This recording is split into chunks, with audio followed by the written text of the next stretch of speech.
Hello, my name is CPR Jose Ortiz, and you're watching Hype 5. SGA George Anthony versus GL George Lamond. And now that it's over, our scheduled guest for this week is the king of freestyle, Stevie B. I remember my first thoughts of my life was living with my single mother in Comerío, Puerto Rico. I was born in Rio Piedras, and I remember that she would do everything in her power to hustle up whatever she could to provide for me. Her being alone with me, she wanted to go study. She wanted to always dress alike. I have so many pictures of my mother and I with the same outfit. And, thinking about it now, I think about how she worked really hard to make sure that I had the best upbringing, that I was respectful, that I was loving, that I accepted everyone that came in my life and in my path. And, it's just, I love my upbringing. My mother was my father, and she continues to be, my guiding light, I guess, when it comes to my everyday life and people that support you and give you great advice. She's never stopped. So my childhood was great. She would give me whatever I want. She would spoil me. And I remember first moving to the United States with her and me just enjoying my summers.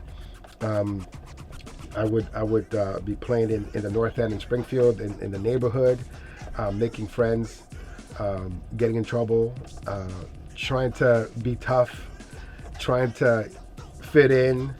But for me, it wasn't so much the streets that attracted me. What attracted me was music, television, cartoons, pro wrestling. I'm a big pro wrestling fan. There are two things that I know in life, and that is I have too much knowledge of pro wrestling, and I have too much knowledge of freestyle music. And I like to share that with the world whenever I can. My mom was a single mother. I have had two men in my life, my father and my stepfather, who have been also good people, good men that have not only shown me how to be a real man, but have also shown me responsibility and what it's like to be a responsible man. In my family, the women rule. My grandmother Lucy, she is where I get my humor from. She is who I know that I get all my mischievousness and my sarcastic responses is from her. I got to live with her in Spanish Harlem, New York. I got to be a street vendor with my grandfather.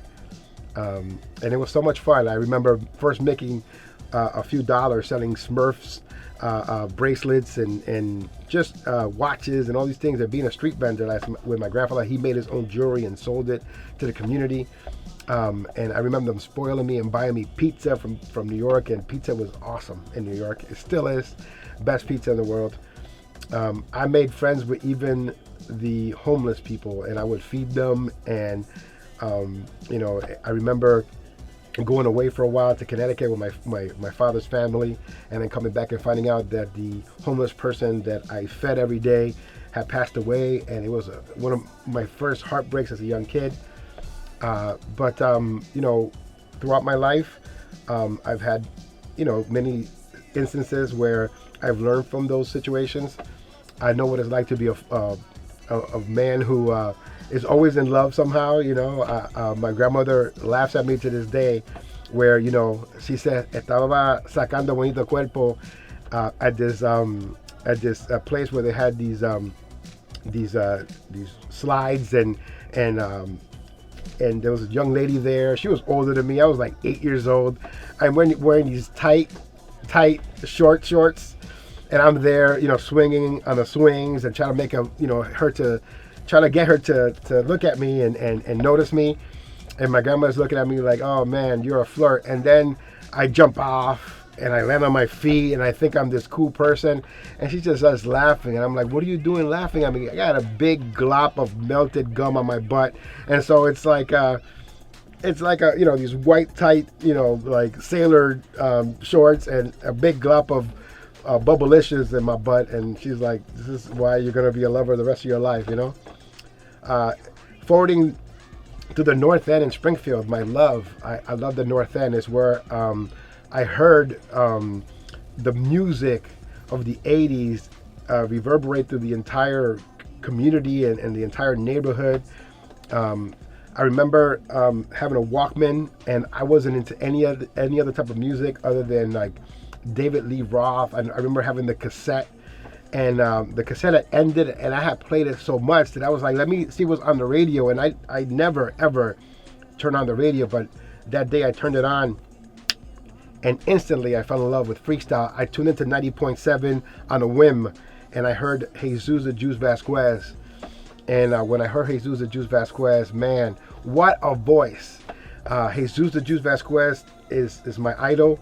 He is the epitome of freestyle. We are the only area in this whole entire universe that it knows freestyle as Clubhouse music, because Clubhouse Dance Music is the name of the radio show. Big shout outs going out to the former owner of the Music Center, Joe Guz, who created the name Clubhouse Dance Music. Jesus was trying to find a name. He goes, so what are you trying to do? I'm trying to listen to music that you would listen to at a club and at your house. And he's like, well, you got it. It's Clubhouse Dance Music. And that's where the title came from. But people think that the genre of music is Clubhouse. There are arguments that people still have. I happen to work in the human services field, and I work with a lot of people in my community. And one of the arguments that we have is that people call it Clubhouse, and then it's like, well, it's freestyle music, but only in New England is it known as Clubhouse. So it's a great honor to have someone do that. It's because of Jesus the Juice Vasquez, who not only started a radio show here in Massachusetts, but also did it in Connecticut, and then it expanded it to what it is today. He is the godfather of freestyle in this area. But I remember tuning into him that night, and he's playing the Latin Express, which is another group from the area. And I'm like, wow, this music is from around here. And then he follows it with one of the greatest songs I ever heard in my life. It was Monet's Come On To Me. And man, was I hooked. And I never looked back again. That's the only type of music that I listen to. It has been my love since I first heard it. And I've done everything in my power to be part of it. We fast forward to high school, and I remember being part of the newspaper team, and they had like oral messages that they would have. They would have the news that we would do over the intercom, and I'm like, what about if we play music, And so on Fridays I would mimic the show at 90.7 FM, Clubhouse Dance Music, and I try to have my own show. And I quit the wrestling team, even though I was pretty good. I was like, nah, I want to do this. I became a mobile DJ. And I just started playing freestyle music. And at that time, freestyle was not as popular. It was dying down, but I didn't care. When I became a mobile DJ, that's all I would play. People would be like, can you play something else? And I'm like, nope, we're playing this, I didn't have a lot of money at that time, but I had odd equipment. I would have like a Yamaha 1500 with a wooden finish on the side. And then I would have a Technique 1500, not a 1200, a 1500, not the good kind, but I would mix, and people, I earned my respect mixing with people on those odd turntables. I met DJ Personal. I got to train him a little bit. We both learned from the same master, if you will, a man who passed away. We call him the Skywalker. And I always remember him every year because the first year that I was involved in a concert, he passed away. But we were talking about that recently too. But that was something that happened much later, but just remembered right now in this conversation. But as in regards to freestyle, I remember being a senior and me having to meet with my high school counselor. And the high school counselor is asking me, please come into my office. I'm like, Mr. Bernie, I will be there. Don't worry. So I go into Edgar Bernie's office, and he tells me, what do you want to do when you get out of high school? I'm like, Mr. Bernie, I want to be on Clubhouse. And he looked at me like, what? I said, I want to be on Clubhouse, Clubhouse. Across the street, 90.7. I want to do that. I'm like, yeah, but what do you really want to do, when you grow up, And I was like, I want to do Clubhouse. And I could see him like, ay. Fast forward to many years later, being here at 90.7 FM, I am the trainer of any new student that comes in to this radio station. And I've been voted on by the members of this radio station, and its members have made me the training director here. So we fast forward 20 something years, and guess who my student is? My student is Edgar Bernie, my counselor. So the man who said, you want to do Clubhouse, I'm training him on how to be an on-air personality here all these years later, and he is live Saturdays here on this radio station. So I think it's a really cool thing that the man that I made, Cy, who was like, what do you want to do? You want to go to Clubhouse? What are you talking about? I got to train him to be an on-air personality. My love of freestyle, I've given it my all for the time that I've been alive, and I fell in love with it. Like I said, I try to mimic 90.7. I wanted to be the next Jesus the Juice Vasquez. And I went to Holy Community College. I did 1 year there, and I thought, man, I'm going to make so much money with this freestyle thing that I don't even have to go to school. And I cut the classes. I didn't finish. All I did was every Saturday morning between 6 and 3 in the afternoon, it was CPR's Clubhouse. Not Clubhouse dance music. It was CPR's Clubhouse. And I would play every Saturday, and for some reason, people liked the show. They would be cleaning while I would play music. Some people may not know that at that radio station is a 10-watt radio station versus a 4,000-watt radio station, which is 90.7.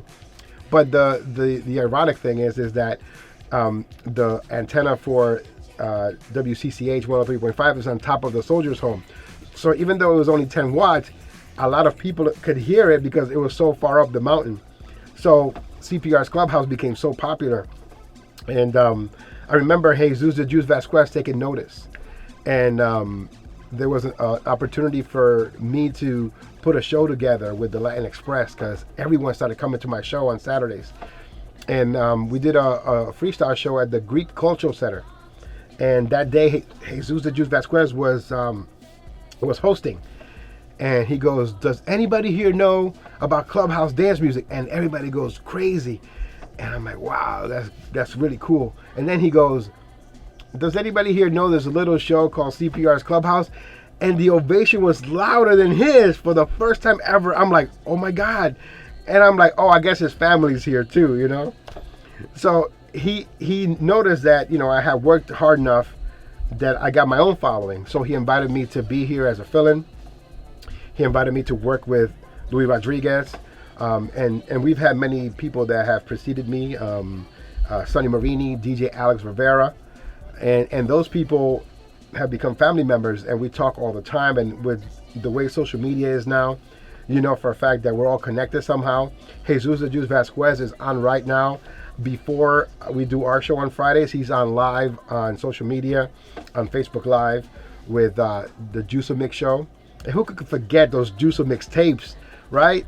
And he would tell you, where to pick them up at the Getty Mart Pizzeria, get a slice of pizza and the cassette, the Juice Mix cassette. And who could forget the greatest cassette to ever be sold in this entire area, and that is the cassette that included Bernardo's Why Did You Quit On Me? Me Abandonaste.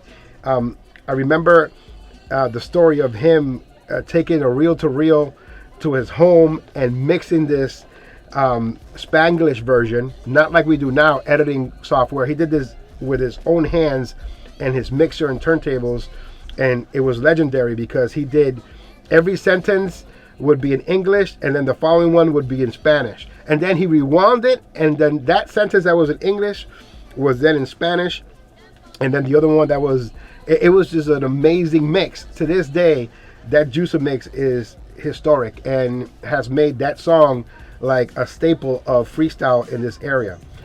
And so being welcomed by him here, I can't say it was an easy thing because I was a pain in the butt. I have my own mindset on the way that I wanted to be here. A lot of people were stuck in the 80s and the 90s, and I wanted to give opportunity to new freestyle artists. And so that was the back and forth between me and the generation before me. The people that welcomed me were like, you're a pain in the butt, you know. But I became the music director of Clubhouse. I would submit to them new music, and then they became open to playing new freestyle music, even though they were pushing new freestyle music even before I was even thought of coming here.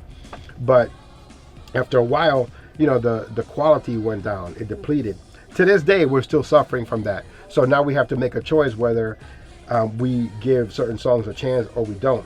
Because, you know, this is the staple for freestyle, not only in New England, but we are the number one song, we are the number one show in the world.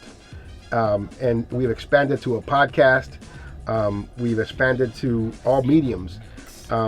Today, it's a good day for me because I get to interview Stevie B.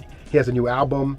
He inboxed me and wants to debut his songs on the show, which is ironic that you're here because it only shows me coming full circle from that kid that was at Commerce High School basement trying to spin freestyle to now all these years later, and the artists that I promoted back then or that I heard back then are now calling me to do interviews. So it's an honor. It's an honor for me to do that. Freestyle was born in the Bronx.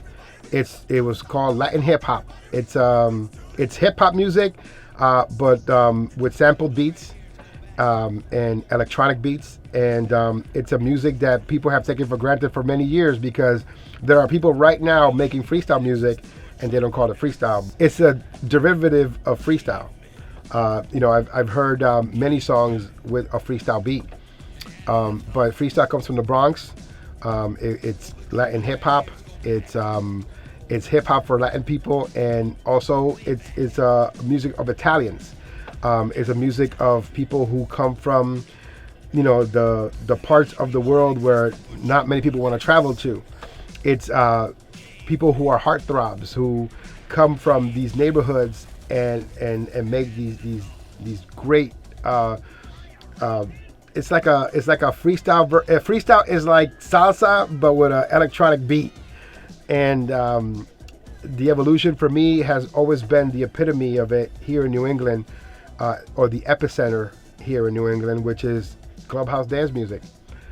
Jesus the Juice Vasquez, Louis the Legend Rodriguez, Sonny Marini, DJ Sippy, DJ Alex Rivera, the people that came after, Becky Osorio, Philip Anthony, me, myself.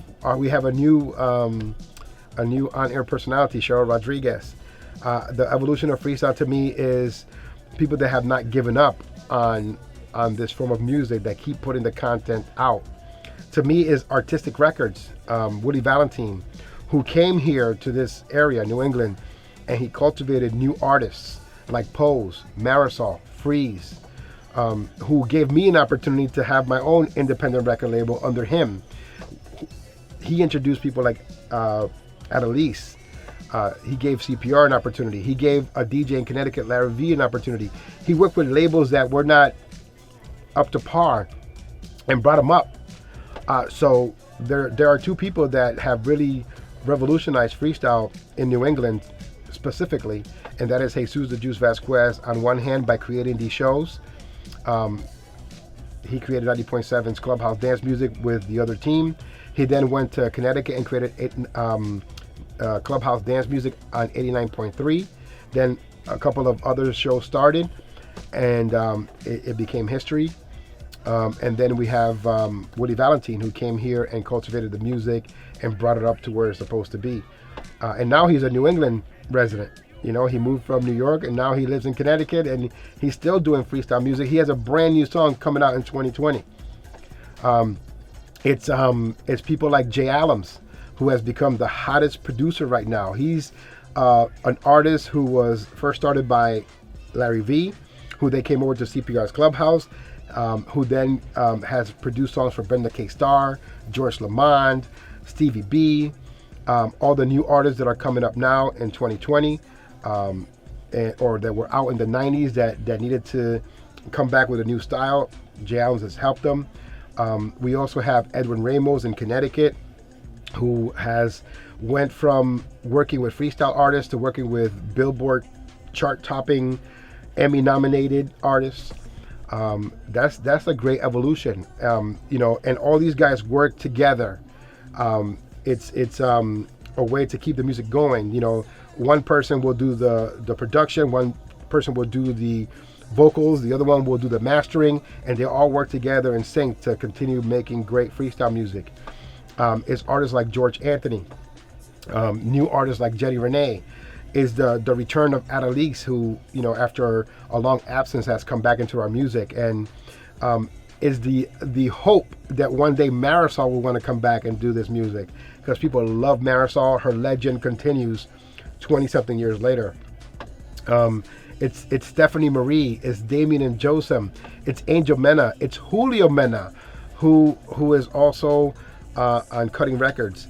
And so if you start if there was a tree, right, and it had branches, the tree would be Willie Valentine, the branches would be Angel Mena and his record label NSR, Julio Mena and his record label Melody Monster. Then it goes to CPR and CPR's Clubhouse. Then another branch could be Fred Nice and his label. There are so many branches and so many roots that Willie Valentine put into Massachusetts that they all sprouted these branches and other labels. And they just keep it going. They keep it rolling. And, you know, these two men, Jesus the Juice Vasquez and Willie Valentine, have really cemented that. I like to think that I've put in the work to continue promoting new quality freestyle music, and that I've made this show the standard for what good quality freestyle music should be. I always say 4,000 watts, 45 minutes any direction. If somebody was to tune into the radio station and listen to us for the first time, and you want to have the best song representing our music playing at that time, because if you don't, then they're going to tune out and never listen to us again. So we want to put out the best quality freestyle content, and we have done that for the many years that we've been here. So that's our revolution. That's the revolution of freestyle in this area. Clubhouse dance music, where you can leave at any time and come back and people remember you, where you never have to say I'm retired, because nobody forgets you. The thing about Clubhouse dance music is that we've been on the air 30 plus years with different DJs every Thursday 6 p.m. to 8 p.m. and every Friday 8 p.m. to 12 midnight, and it hasn't changed. And now with CPR's Clubhouse, the podcast, we've been podcasting for 10 years now, going on 11. CPR's Clubhouse, the podcast, is available on the iTunes podcast app. It's available on the Google podcast app. It's available on Stitcher. It's available on Spotify. It's available on iHeartRadio and its podcast. We are live on TuneIn Radio On Demand. It's so worldwide right now. And if you want to continue talking about the evolution of freestyle, then there's a man that I owe a debt of gratitude to, and his name is Rafael Reyes, the unknown admin, who what Jesus the Juice Vasquez did for freestyle terrestrially with FM radio, he did online with radio stations. He did with websites, and now doing with podcasts. He has now a podcast called spinthatmusic.com, where he features DJs, and he's doing great work. And so these are the people that, you know, silently are behind the scenes putting in work. And then there are so many others in the community putting in work. There's a lot of great producers. Carlos After Dark Burials. He's like the master, you know. He's putting out new freestyle content. The twins, the Santana twins, they're putting out good freestyle content. There's just so many talented people getting together right now to continue the evolution of freestyle music. And I think it will still continue for another 30 years because it's a type of music that your grandmother listened to, and then on Saturdays when she was cleaning, you would listen to, you fell in love with it, and now your children are listening to it, and now their children are going to listen to it. So when you see these shows happening, you see generations. At Willie Valentine's birthday bash, I saw 3 generations, and these are friends of mine. They're like, "We're getting old, right?" I was like, "No, I mean, we're still young, but it's just that this is how this music has touched us all our lives. It's how it's grasped onto us, and we just kept it going." I got everything level on this side. All right. Let's rock and roll. What song do you want to play first? It's All Right?